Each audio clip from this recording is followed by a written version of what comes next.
सभी को नमस्कार। सर्वप्रथम माता भगवती को प्रणाम करते हुए, परम पूज्य गुरुदेव को प्रणाम करते हुए आज की वार्ता का प्रारंभ करते हैं। मित्रों, मृत्यु जीवन का अंतिम शाश्वत सत्य है। जिसने इस धराधाम में जन्म लिया है, मृत्यु भी उसकी मृत्यु भी होगी।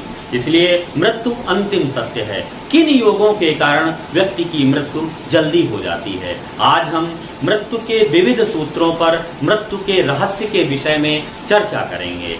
58-59 वर्ष की अवस्था में स्वर्गीय श्री राजू श्रीवास्तव जी की मृत्यु हुई। किन योग उनकी कुंडली में कौन से योग थे, इस विषय पर भी चर्चा करेंगे। मृत्यु को जानना प्रत्येक निपुण ज्योतिषी को मृत्यु की विषय में जानना आवश्यक होता है। अगर आपको मृत्यु का आयु का ज्ञान नहीं है, आपने आयु की परीक्षा नहीं की और फलादेश लिख दिया, तो बाद में आप अपयश के भागी बनेंगे। इसलिए प्रत्येक निपुण ज्योतिषी की पहली आवश्यकता होती है मृत्यु का ज्ञान होना। ज्योतिष शास्त्र का ही हमारा समर्थ है, ज्योतिष शास्त्र का ही ऐसा सामर्थ्य है कि आप भविष्य की घटनाओं का सटीक आकलन निकाल सकते हैं। अन्य किसी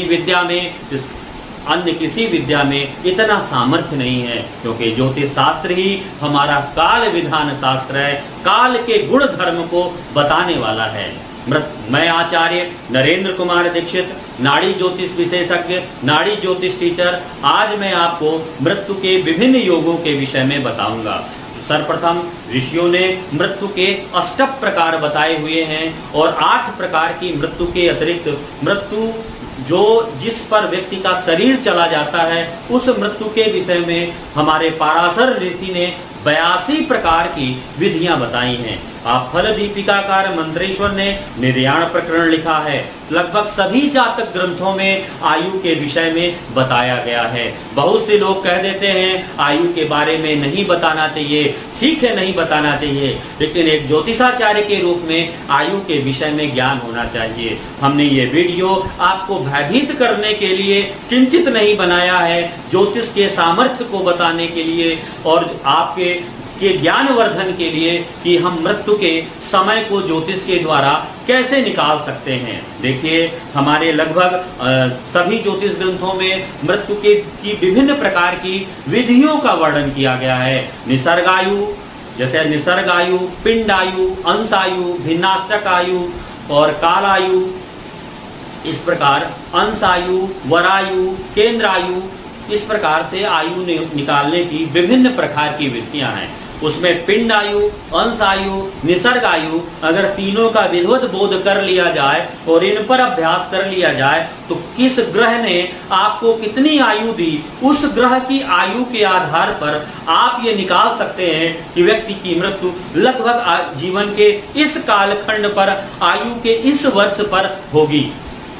देखिए, आयु के विषय पर मैं कुछ सामान्य नियमों के साथ विषय को आगे बढ़ा रहा हूं और उन नियमों का स्वर्गीय श्री राजू श्रीवास्तव को की कुंडली पर प्रयोग करके बताऊंगा और मैं उनको विनम्र श्रद्धांजलि अर्पित कर रहा हूं। और ऐसा मत सोचिएगा कि जो हो गया है उसके आधार पर बोल रहा हूं, लेकिन अब नियमों की सत्यता के लिए हमको थोड़ा जाना पड़ता है।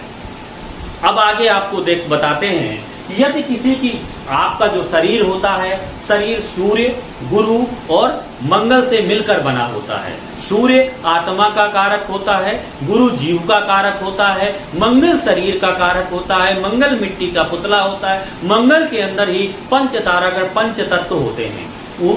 तो अगर किसी की कुंडली का सूर्य कमजोर हो, किसी की कुंडली का सूर्य कमजोर हो, किसी की कुंडली का मंगल कमजोर हो, किसी की कुंडली में गुरु कमजोर हो, यदि आपकी कुंडली में सूर्य, गुरु और जीव सूर्य, मंगल और गुरु तीनों कमजोर हैं, बलहीन हैं, पीड़ित हैं, 6, 8, 12 भाव में बैठे हैं, त्रिक भाव में बैठे हैं, राहु केतु के साथ बैठे हैं, तो समझ लीजिए जीवन में मृत्यु जल्दी आएगी। आपका शरीर बड़े झटके नहीं सह पाएगा। दूसरी प्रेडिक्शन, अगर उस कुंडली में सूर्य, गुरु और मंगल कमजोर हैं, उसके शरीर पर कोई ना कोई कमी होगी, प्राकृतिक रूप से उसके शरीर में कमी होगी। उसका हार्ट कमजोर हो या पैर से विकलांग हो, उसके कोई ना कोई अंग भंगता हो सकती है, बाह्य या आंतरिक कमजोरी हो सकती है, दिल में छेद होना, इस तरह की बहुत सी चीजें हैं।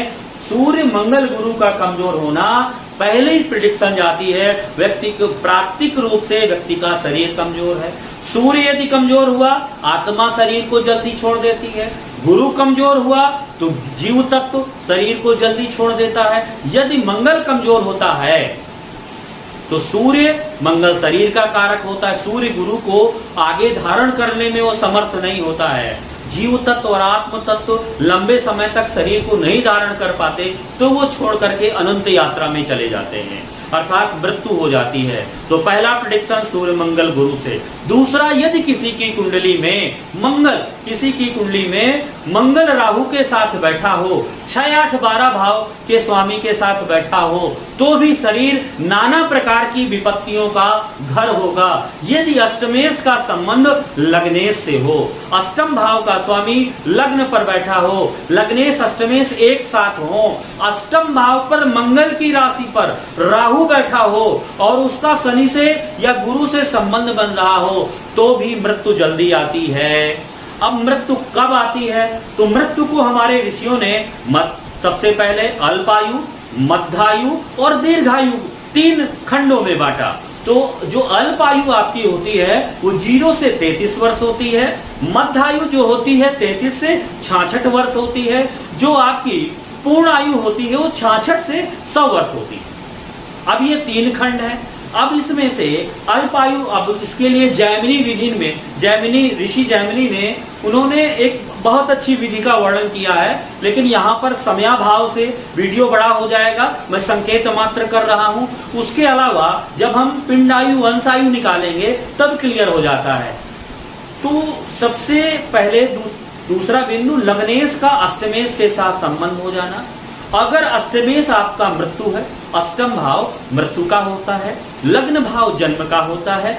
जब व्यक्ति का जन्म होता है उसके बाद अगर कोई ग्रह सबसे ज्यादा मजबूत है, कोई जरूरी होता है, वो अष्टमेश है। जिस व्यक्ति की कुंडली में अष्टमेश जितना कमजोर होता है, जितना पीड़ित होता है, जितना बलहीन होता है, उस व्यक्ति की मृत्यु उतनी ही जल्दी होती है। वो चाहे कार्डियक अरेस्ट से हो या वो एक्सीडेंट से हो या दुर्घटना से हो, एक वो बड़ा भी विषय है। मतलब मृत्यु के विविध प्रकार को, मृत्यु कैसे होगी, मृत्यु कब होगी, मृत्यु कहाँ होगी, मृत्यु के पास साथ कौन कौन, मृत्यु के समय कौन कौन उपस्थित होगा, ये भी हमारे ऋषियों ने, प्राचीन ऋषियों ने सब कुछ इस पर विधुत प्रकाश डाला है। तो मृत्यु जन्म का, मृत्यु भाव जो होता है 8वां होता है, 8वां भाव आयु का होता है, मृत्यु का होता है, मृत्यु के बाद का होता है, जीवन में क्या होगा। लग्न मंगल, काल पुरुष की कुंडली में मंगल लग्न पर क्या करता है, शरीर को धारण करता है और अष्टम भाव में आकर के मृत्यु शरीर को छोड़ देता है। अष्टम भाव वृश्चिक राशि का होता है। तो आप ये समझ लीजिए कि अष्टम भाव केवल मृत्यु के बारे में नहीं बताता है, और इसके अलावा मोक्ष के विषय में और शोध के विषय में, वसीयत के विषय में, सामुद्रिक यात्राओं के विषय में भी अष्टम भाव बताता है। तंत्र मंत्र जादू टोना के विषय में भी हमारा अष्टम भाव बताता है। तो अष्टम भाव आपके मृत्यु का होता है। अगर अष्टमेश कमजोर हुआ तो मृत्यु जल्दी आती है। अब देखिए इन नियमों का मैं स्वर्गीय श्री राजू श्रीवास्तव जी की कुंडली पर देखता हूँ। इनकी कुंडली का आप सूर्य देखिए, सूर्य 6ठे भाव पर बैठा है, मंगल 6ठे भाव पर बैठा है, और 6ठे भाव पर कोई ग्रह होता है तो कमजोर हो जाता है। तो सूर्य यहाँ पर कमजोर हो गया। मंगल 6ठे भाव पर बैठा है, बुध के साथ है मंगल और सूर्य की, मंगल 29 डिग्री की, बुध 27 डिग्री, दोनों बिल्कुल नजदीक बैठे। मंगल यहाँ पर अस्त भी है, इस वजह से देखिए मंगल भी कमजोर हो गया, आत्मा कमजोर हो गई, शरीर कमजोर हो गया। उसके बाद गुरु जीव कारक ग्रह देखिए, आप लोग कहेंगे गुरुदेव कि गुरु जीव कारक ग्रह है, 9वें भाव पर बैठा हुआ है और स्वग्रही बैठा हुआ है, गुरु तो यहाँ पर बलवान हुआ। यही तो ग्रहों का छलावा है, यही ग्रहों का छलावा है। कैसे?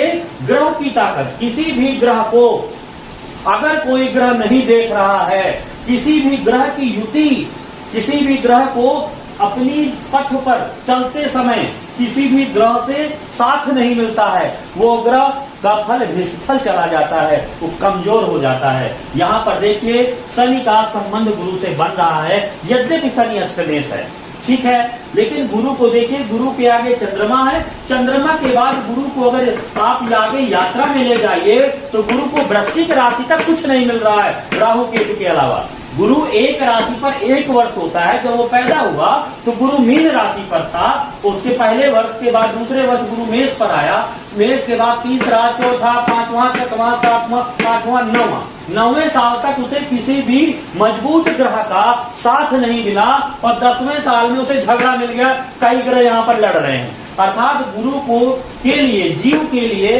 अनुकूल परिस्थितियां नहीं है। गुरु यहाँ पर वही बात हो गई ना कि आप जैसे जा रहे हो, रास्ते से आप अपने घर से निकले और वहां पर अगर आपको दुश्मन तुरंत मिल गए, 2 लोग लड़ते मिल गए, आपका मूड खराब हुआ, आप जैसे तैसे अपनी यात्रा में गंतव्य तक पहुंचे। और वहां पर यदि आपको चोर डकैत भी रास्ते में मिल गए तो डरे सहमे गए, और जब गंतव्य तक गए तो आपकी ऊर्जा, आपकी हालत कमजोर रही और अपने आप पूर्ण क्षमता का प्रयोग नहीं कर पाएंगे। उसी बात को, अगर इसी बात को दूसरे बिंदु पर आइए, यदि आप रास्ते से चले, रास्ते में आपको आपके मित्र मिले, रास्ते में जगह जगह पर आपको मान सम्मान मिला, जगह जगह पर आपको लोग माला पहनाए, जगह जगह पर आपको नाश्ता, चाय पानी सब कुछ मिलता गया, तो आपकी यात्रा भी सुखद हुई और गंतव्य तक गए तो बिल्कुल रिफ्रेश पहुंचे, कोई तनाव नहीं और अपनी ऊर्जा का भरपूर आपने उपयोग किया। तो प्रश्न यहीं पर है, गुरु जब यात्रा में गुरु महाराज चल रहे हैं, जीव तत्व जब अपनी यात्रा कर रहे हैं, तो वहां उनको अनुकूल उनके मित्र ग्रह नहीं मिल रहे हैं और कई ग्रहों पर उनको यहाँ पर राहु से बहुत परेशानी मिल रही है और राहु केतु यहाँ से राहु से उनको काफी परेशानी मिल रही है। राहु के बाद से तो उनको लगभग कई वर्षों तक कोई ग्रह नहीं मिल रहा है, इस वजह से गुरु भी कमजोर हो गया। तीनों ग्रह कमजोर होने के कारण सूर्य, तो तीनों ग्रह कमजोर होने के कारण आयु कमजोर थी, पहला प्रॉब्लम। दूसरा प्रॉब्लम ये भी बताऊंगा कि मृत्यु कब होगी, इस पर भी मैं चर्चा करूंगा आपसे। दूसरा बिंदु कि यदि अष्टमेश, जातका अलंकार कहता देहाधीशा स पापा, तो देह का स्वामी यदि अष्टमेश के साथ बैठ जाए या अष्टमेश देह पर दृष्टि डाल दे, देह मतलब लग्न भाव पर, अष्टम भाव का स्वामी यदि लग्न भाव को देख ले तो समझ लीजिए आयु मृत्यु जल्दी होगी, शरीर बीमारियों का घर होगा। शरीर पर यहाँ पर अष्टमेश शनि बना और लग्न भाव को देख रहा है तो ये भी कमजोर हो गया, मृत्यु की छाया शरीर पर पड़ गई, इसलिए दूसरा प्रॉमिस भी चला गया। तीसरा, यदि किसी की कुंडली में अष्टमेश कमजोर हो जाए तो भी मृत्यु जल्दी आती है। अष्टमेश अपने भाव से द्वादश बैठा हुआ है, अष्टमेश और अष्टमेश के पीछे देखिए मंगल केतु से मिलकर आया है, यहाँ पर भी शनि की जो हालत है अच्छी नहीं है। चौथा बिंदु, अष्टमेश किस ग्रह के साथ बैठा है, किस भाव के स्वामी के साथ बैठा है, ये मृत्यु के प्रकार को बताता है। मृत्यु का प्रकार कैसा होगा? चतुर्थ भाव आपके हृदय का होता है, छाती का होता है, चेस्ट का होता है, आपके मन का होता है, आपके विचारों का होता है, आपके श्वसन तंत्र का भी होता है। और पंचम भाव भी पंचम भाव पेट का होता है और चतुर्थ और पंचम मिलाकर के हृदय रोग पर चर्चा करते हैं। तो चतुर्थ भाव के स्वामी को देखिए, शुक्र के अष्टमेश के साथ बैठा है। यदि अष्टमेश के साथ चतुर्थ भाव का स्वामी बैठेगा, यदि सूर्य, हृदय का कारक सूर्य हुआ, सिंह राशि हृदय की भी होती है, और चतुर्थेश का संबंध यदि अष्टमेश के साथ हुआ, पंचमेश यदि 6, 8, 12 भाव में बैठा हुआ, जातक को हृदय रोग होगा। पंचम भाव पर राहु केतु की दृष्टि हो तो भी जातक को हृदय रोग होगा। चतुर्थ भाव पर राहु केतु की दृष्टि हो तो भी जातक को हृदय रोग होगा, हृदय रोग से जातक की मृत्यु होगी। अब चतुर्थेश देखिए, चतुर्थेश अष्टमेश के साथ बैठा है, चतुर्थ भाव पर राहु की दृष्टि भी पड़ रही है, तो आप ये बिल्कुल कंफर्म मान लीजिए कि इनको जीवन काल में हृदय रोग होगा, हृदय रोग ही मृत्यु का कारण बनेगा। यही इनके साथ हुआ। अब मृत्यु कब होती है? अब ध्यान से देखिए, गुरु का भगण देखिए। गुरु का भगण का मतलब क्या होता है? इसको आधुनिक भाषा में प्रोग्रेशन कहते हैं। हमारे सूर्य सिद्धांत पे हमारे ऋषियों ने ग्रह का उसे भगण कहा है। भगण का मतलब ग्रह जिस बिंदु पर बैठा है और लौट करके उसी बिंदु पर जब आ जाता है वो अपना एक भगण पूरा करता है। अर्थात यहाँ पर गुरु 12 मीन राशि पर बैठा है, जब वो 12 साल में मीन राशि पर आ जाएगा, उसी बिंदु पर वो 12 साल में आएगा, तो गुरु का एक औसत मान, गुरु का एक भगण होगा, एक प्रोग्रेशन होगा। तो गुरु का प्रोग्रेशन 12 साल। तो यदि गुरु का प्रोग्रेशन या शनि का प्रोग्रेशन जिस औसत आयु पर टकराएगा, राहु केतु से टकराएगा, उसी समय मृत्यु या बुरी घटनाओं का होता है। देखिए, राहु यमराज का कारक होता है, तो राहु यमराज का, लेकिन यमराज वो जीवन में एक ही बार बनता है, वो कई बार राहु से आपके ग्रह टकराएंगे, लेकिन यमराज बनने का जो सामर्थ्य राहु को देता है वो अष्टमेश देता है। राहु तभी मारेगा, किसी की जीवन को लेगा, जब अष्टमेश उसकी संस्तुति करेगा। ऐसे जीवन कई बार टकराते टकराते कई ग्रह गोचर करते करते आते हैं, ऐसे नहीं हम गणना कर सकते। तो देखिए, गुरु का पहला प्रोग्रेशन 12 साल, 12 दूनी 24, 12 3 36, 12 चौको 48, 48 साल, 12 3 36, 12 चौको 48, 36 से 48 साल के बीच गुरु का जो प्रोग्रेशन था राहु के पास आया। तो जीवन में जितनी भी इनको शारीरिक बीमारियां, जितने स्टंट लगे, जो इनको बंबई में ऑपरेशन हुआ, वो 36 से 48 के बीच हुआ। जैसे ही 60 साल, अब देखिए 48 से 60 साल के बीच गुरु जब प्रोग्रेशन में कर्क लग्न पर आता है, उसका संबंध अष्टमेश के साथ हो जाता है। तो यहीं पर जीवन स्पष्ट हो जाता है कि आयु लगभग 48 से 60 के बीच में आयु का खतरा आएगा, यहीं पर मोक्ष की स्थिति बन सकती है। अब देखिए, इसी तरह दूसरा बिंदु शनि, इसी तरह शनि का प्रोग्रेशन राहु से अष्टमेश से अगर आ जाता है तो भी आप मृत्यु की एक संभावित आकलन कर सकते हैं। शनि का एक प्रोग्रेशन, शनि का एक भगण, शनि का 12 राशियों पर एक चक्रण 30 वर्ष पर होता है। 30 वर्ष लगते हैं उसको, तो शनि को 12 राशि, एक राशि पर 2.5 वर्ष आता है। इस प्रकार 30 साल में शनि अपना क्या करता है, एक भगण, एक चक्र पूरा करता है। पहला राउंड शनि का 30 वर्ष और दूसरा राउंड जो शनि का आया 30 से 60 वर्ष, तो वो राहु से टकरा गया। तो कहीं ना कहीं 30 से 60 के बीच में इनके मृत्यु का प्रॉमिस आया, अर्थात मृत्यु लगभग 60 वर्ष के आसपास होगी। लगभग मित्रों 59 वर्ष में इनकी मृत्यु हुई। हमने पिंड आयु भी जब निकाली थी, जब ये कोमा पर थे, तब हमने इनकी पिंड आयु और अंशायु निकाली थी, तो लगभग 59 वर्ष कुछ माना जा रही थी। लेकिन हमने इसको डालना सुखद अच्छा नहीं होता है, लेकिन हम लोग, हमारी ज्योतिष कभी भी किसी की पोल नहीं खोलती, हमारी ज्योतिष कभी भी अशुभ बचने के लिए, अशुभ बोलने के लिए मना करती है। इसलिए हम लोग अशुभ नहीं बोलते हैं, जातक के कल्याण के निमित्त ही बोलते हैं। इसीलिए हम लोगों ने इस पर आगे की प्रेडिक्शन नहीं दी, लेकिन इस बात का, इस समय का गुण धर्म कह रहा था कि आयु आगे नहीं है। तो इस प्रकार आपने समझा। अब देखिए कि ध्यान से देखेंगे गुरु का गोचर।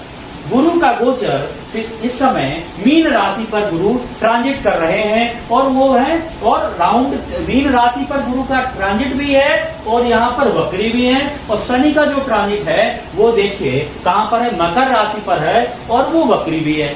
अब ध्यान से देखिए, राहु का जो ट्रांजिट है, राहु का ट्रांजिट क्या है, मेष राशि पर है, और केतु का ट्रांजिट क्या है, कहां पर है, तुला राशि पर। जब कभी भी आपकी कुंडली पर ट्रिपल एमओपी गुरु शनि राहु एक साथ मिल गए जिस बिंदु पर, वहीं पर खतरा है। अब देखिए ध्यान से कि इस कुंडली पर जब गुरु, नेटल का गुरु और ट्रांजिट का गुरु दोनों एक राशि पर चल रहे हैं, ठीक, और इन दोनों के आगे ट्रांजिट का राहु है। राहु इस समय मेष राशि पर है, तो दोनों गुरु को के आगे इसने दीवार खड़ी कर दी।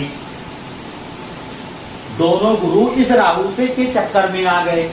अब दूसरा बिंदु देखिए कि जन्म कुंडली के बाद जब ट्रांजिट का शनि देखिए, ट्रांजिट का शनि और गोचर का शनि दोनों इसी मकर राशि पर ही चल रहे हैं। अब शनि के अगले भाव पर तुला का देखिए, केतु तुला राशि चतुर्थ भाव पर बैठा है, तो शनि के जस्ट अगले भाव पर, शनि के जस्ट अगले भाव पर अगर आप देखेंगे, अर्थात अष्टम भाव पर इस केतु का भी प्रभाव आ जाता है। क्योंकि उसकी पंचम दृष्टि है। तो इस केतु के कारण ये दोनों शनि भी चले गए, दोनों शनि को इस केतु ने कब फांस दिया, मतलब फंस लॉक कर दिया, और इस राहु ने, गोचर के राहु ने दोनों गुरु को लॉक कर दिया। ये दोनों लॉक हो गए, तो अर्थात इनको आगे जाने का रास्ता नहीं मिला। यदि जन्म कुंडली का शनि और नेटल का शनि, जन्म कुंडली का गुरु, नेटल का गुरु, जन्म कुंडली का राहु, नेटल का राहु, चारों ने एक दूसरे के बीच में सभी ग्रह फंस गए, तो मृत्यु की एक अस्वाभाविक परिस्थिति पैदा हो जाती है। इस समय खतरा बड़ा हो जाता है। तो इस समय देख रहे हैं गुरु ने, इस केतु ने, राहु ने क्या किया, चंद्र लग्नेश को भी कमजोर कर दिया। इस राहु की और गोचर के राहु ने नेटल के केतु से संबंध बनाया और लगभग सभी ग्रहों को इसने यहाँ पर लॉक कर दिया। कोई भी ग्रह यहाँ पर, सभी ग्रह लॉक हो गए, फंस गए थे। इसी वजह से बचना मुश्किल हो गया था। अभी आने वाले समय पर आपको एक नया कोर्स लॉन्च करने वाले हैं कि आयु की गणना कैसे करें। ये सभी ज्योतिष प्रेमियों के लिए बड़ा अच्छा रहेगा और आप लोग एक निपुण ज्योतिषी बन सकते हैं। हमारा ऋषिकुलम ज्योतिष के, भृगुकुलम ऋषिकुलम जो हमारा संस्था है, वो ज्योतिष के प्रचार प्रसार के लिए सदा समर्पित है। निस्वार्थ भाव से हमारी जो पूरी टीम इस पर कार्य कर रही है। आने वाले समय पर आपको इस विषय पर पूरा एक कोर्स मिलेगा और इस पर आप आयु की गणना कर सकते हैं, समझ सकते हैं, उसी के अनुरूप फल भी निकाल सकते हैं। इन्हीं शब्दों के साथ सभी को नमस्कार।